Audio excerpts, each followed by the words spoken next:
everyone, welcome back to my channel. It is me, MsNoBuntu, DIVAA, Divinely Inspired, Vibrantly Anointed Artist, and I am back with Season 7, Episode 5 review of Iyanla Fix My Life with LisaRaye, Katie, her mother, and Kai, her daughter. Let's get right into it. Today, I'm going to take a different approach to how I do this reflection/review video. I'm going to tell you first and foremost what the story is about, so that before you log off and lose, your focus, I've told you what the story, the overall story is about. And this is a story about 3 generations of women. And at the top is the mother, LisaRaye's mother, Katie, and LisaRaye's father. LisaRaye's father was a womanizer, had money, an abusive husband, and was married to the mother. And the mother married the father for his money and took all of his mess, all of his abuse, whether it was physical abuse, financial abuse, took it because he had money, and made the sacrifice because in her mind she was making the sacrifice for LisaRaye, so that LisaRaye would have a different life, and she would have a different start that would put her in a favorable position to be able to stand on her own. On the other hand, though, is that LisaRaye is a daddy's girl, and she loved or loves her father because her father spoiled her and gave her everything that she wanted. Okay? What I will say about this story is that up until now, it has been for me the clearest illustration of generational pathologies, and how pathologies move from generation to generation until they're interrupted and they are broken. So LisaRaye was spoiled by her dad. Anything she wanted, she could have. But for the mother, the father was a different story. Always had women, beat her up, financially abused her. Her mother says that, she used to be the head. She used to have control in her life. Even though it was hard, she wasn't doing well financially, but she used to have a control in her life until she met this man. And then she lost control of her life because he had the money and he relinquished her control.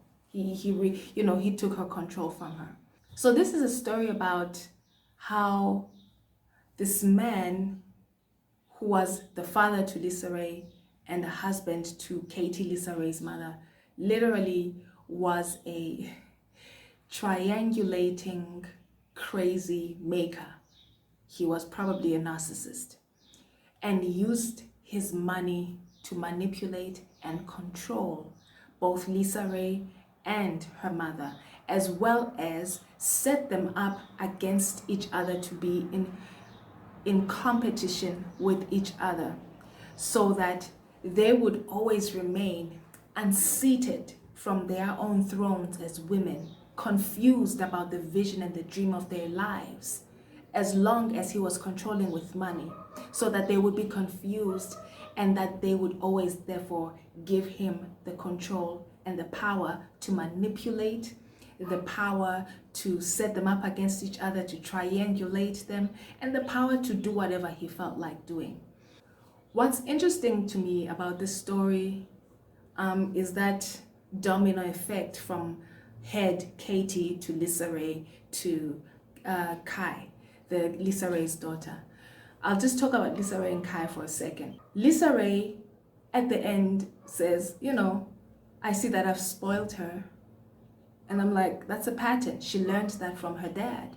Her dad spoiled LisaRaye and held her in arrested development, and had this vision for LisaRaye's life to take over his business until he died prematurely because he was shot by one of his girlfriends. And so now LisaRaye had to figure it out on her own and begin to figure out her own life and begin to have her own vision for her own life, because this person who had set out the vision and the dream for her life was now gone and dead,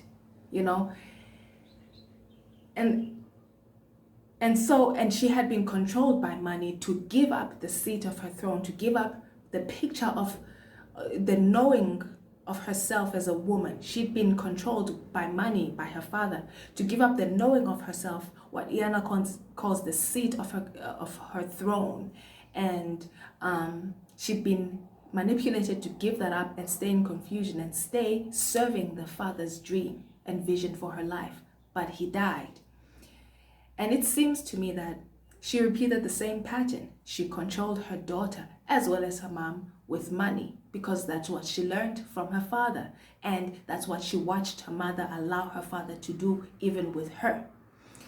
And so Kai is in this arrested development where, because she's been probably dependent on this very wealthy mother, she's in arrested development. Being dependent on someone in that way, they unseat you from your throne, from your own knowing, and they begin to project and impose their dreams and their visions for your life to you. And you become confused about what you knew, if you knew it ever. And it seems to me that Kai doesn't have a picture or a vision of a dream and a dream for her life. And that's because she's been unseated from her throne, because she's been controlled by her mother with this money.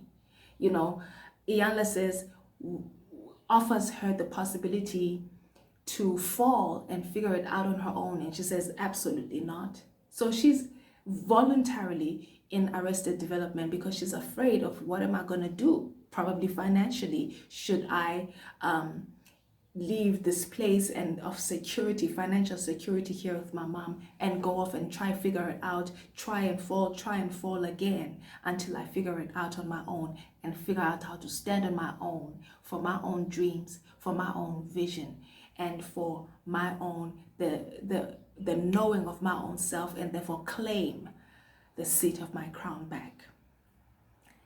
The dynamic with LisaRaye and her mom is that LisaRaye's mom made all these sacrifices, taking abuse, being cheated on, being disempowered, being triangulated to compete with her daughter for attention, like with this man, the father, the husband, father to LisaRaye, husband to her.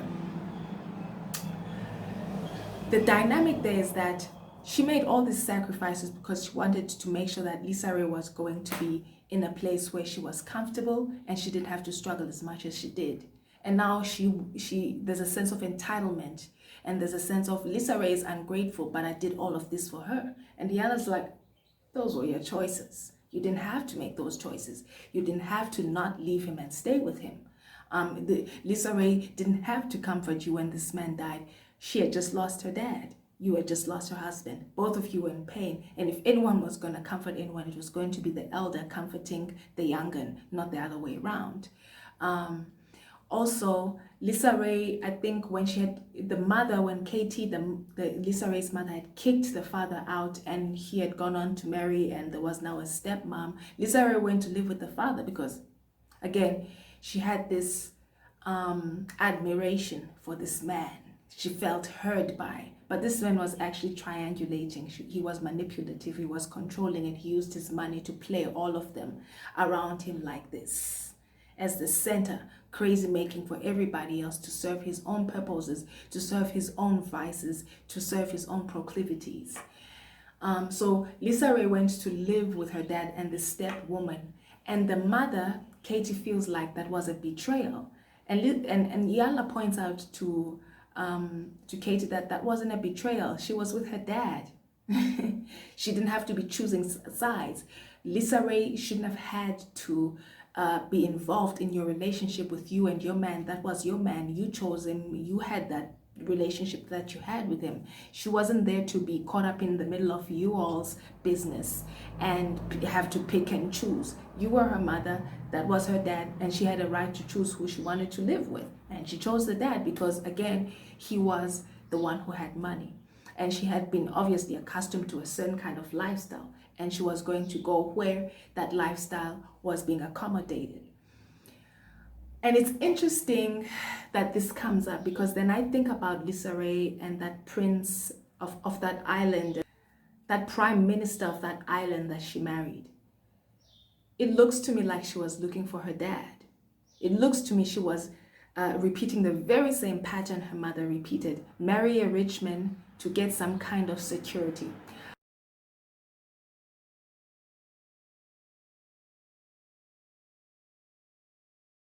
I believe that LisaRaye had reached a kind of plateau in her career at that point where she married that prime minister who bamboozled her from that island. And she wanted some kind of financial security. She wanted something to keep what her mother calls the kind of lifestyle and the kind of, level of lifestyle that she was accustomed to when her career was going well. But at some point, her career wasn't going well and it had reached some kind of a lull and plateau. And what did she do? She repeated the pattern that her mother did. She got together with a wealthy man who was dishonest, a wealthy man who was, if not physically abusive, then emotionally abusive, in terms of just being dishonest, manipulative, and controlling, and providing inauthentic love. But that's love that LisaRaye understands. She understands that kind of love because that's the kind of love her father gave to her mother, gave to her. An inauthentic love where I'm going to control and manipulate and be dishonest, and give this inauthentic love and control with money to get you all to be stuck to me, and it seems to me like she repeated that pattern when she was going for that prime minister from the Turks and Caicos island. I'm not sure how to pronounce it, but that island where she was now prime minister lady, first lady of the island. She was repeating the pattern that her mother had done. So I would say in the same way that LisaRaye's dad held her in arrested development by spoiling her and giving her a certain kind of lifestyle and creating the vision and picture for her life, she did the very same thing for her daughter. She spoiled her daughter, and now she doesn't understand why this daughter doesn't have a vision and a dream for her life. When you spoil your children, when you render them in arrested development by manipulating and controlling them with what you can provide for them with money, they lose a vision of what it is they want to do with their lives. And they sit around doing nothing because you've unseated them from their knowing. You've brought doubt into their knowing of themselves as human beings, as people. And you have created this confusion that renders them dormant and not moving in any progressive direction until they make a different decision to let go of the comfort, to let go of the money, to let go of the currency that is being used to hold them hostage, and say, I'd rather go without. Unless you're willing to go without, you're always going to be caught up in that control conundrum. So for me, this was very clear how the pathology moved from generation to generation, and how literally, Iyanla said, it took me 5 hours, but I'm actually dealing with one person here. That everything that is showing up in LisaRaye, everything that's showing up in Kai, LisaRaye's daughter, is everything that is encompassed and is contained from and trickles from the mother, LisaRaye's mother, Katie. And it's so obvious in this particular episode. I was just like, what? And I learned so much about myself and my own situation. I was like, whoa, I got things to do. I got things to fix. I got things to heal, So in a nutshell, this is what this story was about. Just the awareness from Katie, LisaRaye's mother, realizing at the head as the queen mother that everything that she has a problem with her daughter, everything that LisaRaye has a problem with her daughter, all this is as a result of a trickle-down effect from Katie. It's not, oh, I don't understand why you were like this and I cannot take responsibility for it or be accountable for it. But it's actually an exercise to hold a mirror back from Kai to LisaRaye, from LisaRaye back to the Queen Mother, Katie. And for Katie to see that as the head of these 4 generations, because Kai has a daughter, that everything that I have left unresolved and unhealed and untied up, and I have then passed on. And everything that I did not unteach, that was probably not a healthy thing to teach or to pass on or demonstrate with my own actions, that I didn't do with my daughter, she then repeats it. She literally, different contexts, different colors, different costumes, but it's still the same story, in the same way that LisaRaye spoiled her child. She was spoiled by her dad. The same way she was in Arrested Development until her dad died, and then she had to figure out her own life. Very same thing with her daughter, Kai. Her daughter is in Arrested Development because she relies financially on her mom. The same way that, LisaRaye made this move to marry this man who happened to be a dishonest man, an authentically loving man, manipulative man, and and moved to some island to live with him. It was because of money and to secure some kind of financial and social probably standing within her life. That's exactly what her mother did. And those things, if they're not taken and they're not seen, they remain unhealed. They're not dealt with, they remain unhealed. And as long as they remain unhealed, then they get passed on from generation to generation to generation until somebody rises up and dares to go through a healing process that dismantles the generational pathology that they've inherited. This is the nutshell version. I will see you on the full version, where I now tell you what happened. So I will recall a bit of the story and comment on the story. I just wanted to give you a quick version so that you have a quick version of what happened and what the overall picture of this particular episode was about. But look down below in the comments section. I will attach more videos on that then move from the beginning to the middle to the end of the entire process, that will recollect the whole process, and I will comment on the whole process. I'll see you again next time. Thank you for tuning in, and I appreciate you very much. Bye.